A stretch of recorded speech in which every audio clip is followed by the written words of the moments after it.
Ano ang kaya mong gawin para sa taong mahal mo at ilan ang anak na gusto mo kung sakaling magkatuluyan kayo? Charis! So, i-chismis natin ngayon si Selene or si Celine.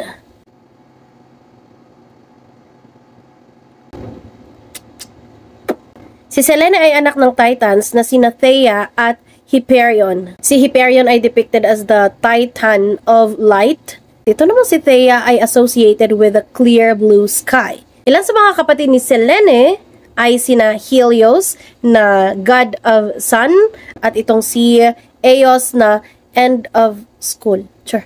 Si Eos na Goddess of Dawn. Diyosa siya ng bukang liwayway. Hindi Diyosa ng mga bumubuka, ha? Sure.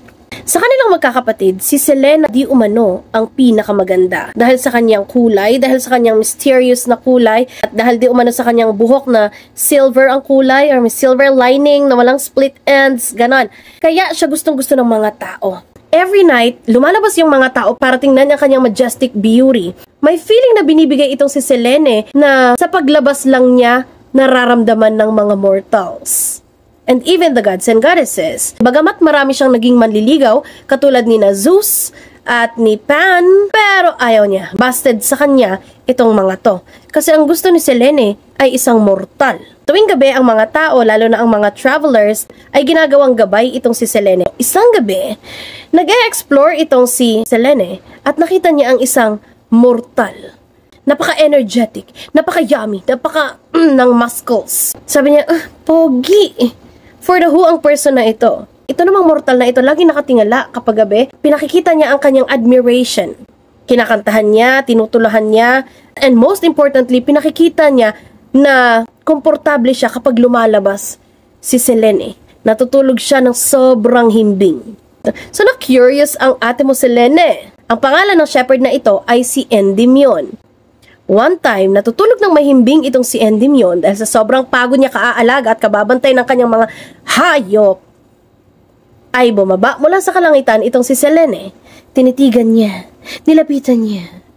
At ang sabi niya ay, love na kita. Pero naisip ni Selene na, hindi tayo pwede pinagtagpo pero di tinadhana, ganon. Kasi siya ay isang immortal at si Endymion ay isang mortal. Sumagi sa isip ni Selene na, uy, mortal ito, magkandamatay man ito pagdating ng araw. Kaya ang ginawa niya ay lumapit siya kay Zeus. Sabi niya, Zeus, okay lang, hihingi lang ako sa iyo ng pabor kahit na binasted kita at alam ko na masama ang loob mo sa akin, pero kailangan kita ngayon. Sa ngalan ng pag-ibig. Ano na naman yun, Selene? Binasted mo na ako, babalikan mo pa ako, papakute ka pa Char. Sabi ni Selene, kasi mahal ko na si Endymion. Alam mo naman na mortal siya, ako isang immortal. Ayokong dumating yung panahon na mamatay siya. Hindi ko ma-imagine na darating yung panahon na tatanda siya, kukulubot siya, mawawala siya sa buhay ko. Hindi ko kakayanin kasi baka hindi ko ma-fulfill yung aking duty. Baka dumating yung panahon na hindi na ako mag-shine bright like a diamond sa sky at baka malungkot naman ang sandaigdigan. So sabi ni Zeus, ay nako girl, ano gusto mo? Huwag ka nang magpaligoy-ligoy pa. So humiling itong si Selene, sabi niya, kung pwede ay bigyan mo ng eternal sleep si Endymion. Tipong matutulog lang siya pero hindi siya tatanda. Kasi yun ang gusto ko, na kahit natutulog lang siya, hindi niya ako nakikita. Basta lang magkasama kami. Sa panaginip na lang kami makikita at gagawin yung mga bagay na gusto namin gawin. Take note, si Endymion, wala siyang ideya na binibisita siya ni Selene kada gabi.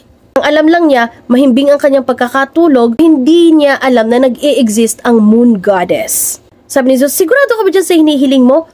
Kapag pinatulog ko to, wala na talagang gisingan yan. So ang sagot ni Selene ay, okay nga lang yan, ano ka ba? Akong bahala. Who run the world, girls? Ganun. Tsaka Zeus, naisip ko rin na baka maging babaerong katulad mo. Kaya para sa akin, okay na lang napatulugin ko siya habang buhay. At least alam ko sa sarili ko na ako lang ang nagmamahal sa kanya, ako lang ang nagkikare sa kanya, ako lang ang nagpapakita ng lahat sa kanya. Kahit sa panaginip man lamang. Sabi ni Zeus, okay, your wish is my command. Ito na nga. Pinatulog na nga nitong si Zeus, si Endymion. Eternal sleep yun ha. Wala nang bawian yun. So talagang magdamag na tulog, gabi tulog, hindi na talaga siya nagising. Kung may Sleeping Beauty, may Sleeping Handsome. Pero itong si Endymion, hindi na talaga nagising. Para maiparamdam niya kay Endymion ang kanyang pagmamahal. Kada gabi, ang ginagawa nitong si Selene, kakausapin niya ang kanyang kapatid na si Helios at sasabihin niya na, "Hoy Helios, tapos na ang araw. Ano ka ba? Huwag ka nang mag-overtime. Kay wala mong bayad kapag nag-overtime ka. Uy, that on time ka lang. Ako naman." Tsaka excited ako makita ang aking Endymion, ang pagkakatulog ng aking si Endymion.